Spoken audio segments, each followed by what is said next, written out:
look what happened to Israel, though. I mean, in the Australian elections in Hmm. May, that was a talking point for months and months. Sure, The Israel-Palestine stuff, and yet at the end of the day, the same government was re-elected. sure.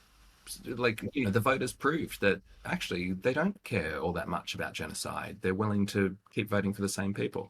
To what extent, though, are they being misled? Right. Remember, we were talking earlier in this conversation about the impact or the effectiveness of misdirection or misinformation at gaining popular opinion. Right.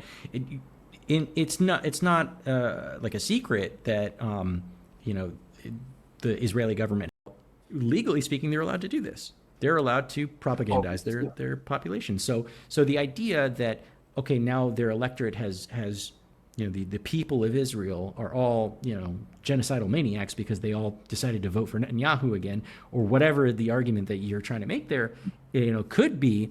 I think it's a bit more nuanced than that.